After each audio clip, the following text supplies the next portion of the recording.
चलिए आज भारत के उस गहरे अतीत में चलते हैं, एक ऐसे समय में जब इतिहास लिखा नहीं जाता था। ये कहानी उस दौर की है जब कोई किताबें या लिखावट नहीं थी और हमें अपने पूर्वजों के सुराग ढूंढने के लिए जमीन के नीचे झांकना पड़ता है। तो सवाल ये उठता है कि जब कुछ लिखा ही नहीं गया तो हम लाखों साल पुरानी ये कहानी जानते कैसे हैं। ये काम सच कहूं तो किसी जासूसी से कम नहीं है। जहां हमारे जासूस हैं इतिहासकार और पुरातत्वविद, जो छोटे छोटे सुरागों को जोड़कर अतीत की एक बहुत बड़ी तस्वीर बनाते हैं। और जानते हैं ये सुराग क्या हैं? ये हैं जमीन के नीचे दबे पत्थर के औजार, हजारों साल पुरानी हड्डियां और मिट्टी के टूटे फूटे बर्तन। यही वो चीजें हैं जो उस खामोश अतीत की जुबान बन जाती हैं। तो चलिए इस कहानी की परतों को एक एक करके खोलते हैं। अब ये जो समय है ना, ये इतना लंबा है कि इसमें खो जाना बहुत आसान है। इसीलिए इसे समझने के लिए इतिहासकारों ने एक तरह का नक्शा बनाया है। यही नक्शा हमें इतिहास की उस गहरी भूल भुलैया में रास्ता दिखाता है, जहां हमारी मदद के लिए कोई लिखी हुई चीज मौजूद नहीं है। तो इस नक्शे पर 3 मेन रास्ते हैं। पहला है प्रागैतिहासिक काल, मतलब पूरी तरह से खामोश युग, जहां कोई भी लिखा हुआ सबूत नहीं है। दूसरा है आद्य ऐतिहासिक काल, एक बड़ा ही रहस्यमयी दौर जहां लिखावट तो मिली है, जैसे सिंधु घाटी की लिपि, लेकिन उसे आज तक कोई पढ़ नहीं पाया है।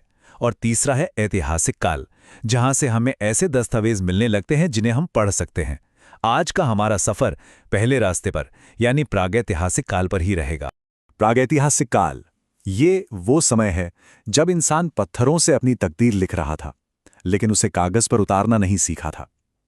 इस युग की कहानी किताबों में नहीं, बल्कि जमीन के नीचे दबे सबूतों में मिलती है।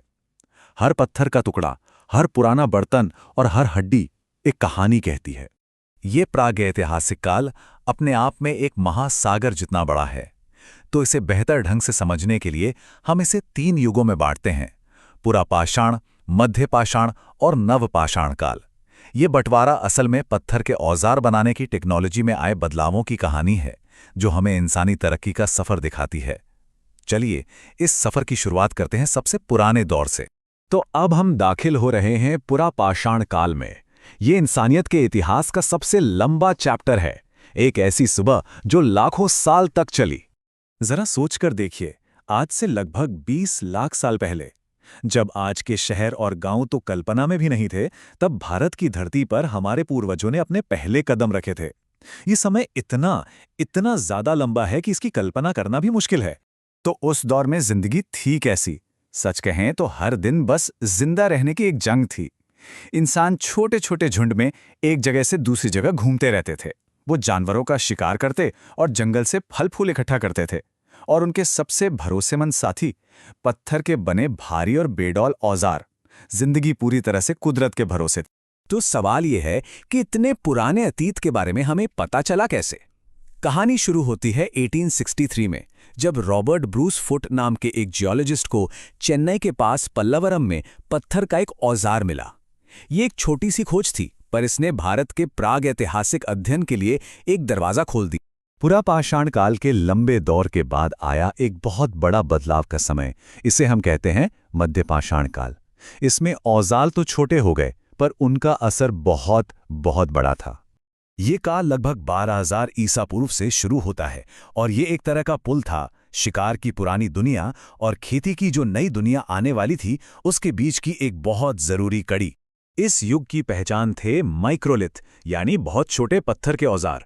पर इनके साइज पर मत जाइएगा, ये छोटे, नुकीले और बहुत कारगर थे। इन्हें लकड़ी या हड्डी के हैंडल में लगाकर तीर, भाले और चाकू जैसे हथियार बनाए जाते थे। ये उस समय की एक टेक्नोलॉजी क्रांति थी, जिसने शिकार को और भी आसान बना दिया। और फिर आया वो बदलाव जिसने इंसान की कहानी को हमेशा हमेशा के लिए बदल दिया। हम बात कर रहे हैं नवपाषाण क्रांति की, वो दौर जब शिकारी किसान बन गया। ये तारीख इसे याद रखिएगा, 7000 ईसा पूर्व, एक बहुत ही इंपॉर्टेंट मोड़। पर हुआ क्या था इस समय?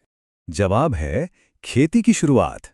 लगभग 7000 ईसा पूर्व आज के पाकिस्तान के बलूचिस्तान में मेहरगढ़ नाम की एक जगह पर हमें भारतीय उपमहाद्वीप में खेती के सबसे पुराने सबूत मिलते हैं।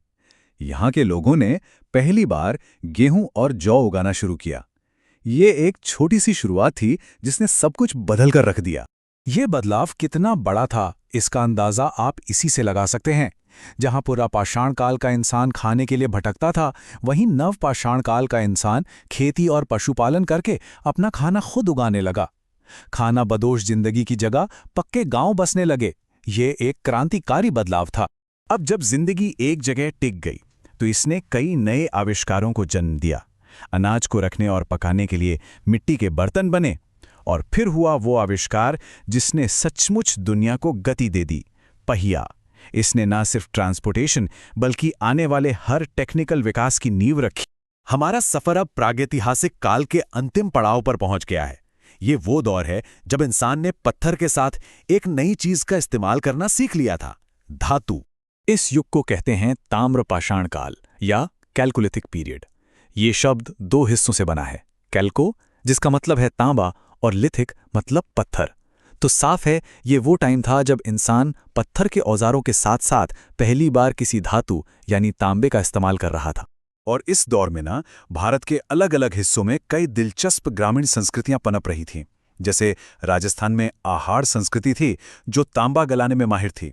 मध्य प्रदेश की मालवा संस्कृति अपने शानदार मिट्टी के बर्तनों के लिए जानी गई। और महाराष्ट्र की जोरवे संस्कृति ने तो बड़ी बड़ी किलेबंद बस्तियां भी बनाई, जो एक ऑर्गेनाइज सोसाइटी का संकेत था। हाँ, ये बस्तियां ज्यादातर ग्रामीण थीं, लेकिन इन्होंने ही वो नींव रखी, वो जमीन तैयार की जिस पर आगे चलकर सिंधु घाटी जैसी बड़ी बड़ी शहरी सभ्यताएं बनी। धातु का ज्ञान और एक संगठित समाज की शुरुआत यहीं से हुई थी।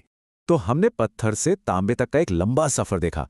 हर युग को उसके मटीरियल ने एक पहचान दी, पाषाण युग, ताम्र युग।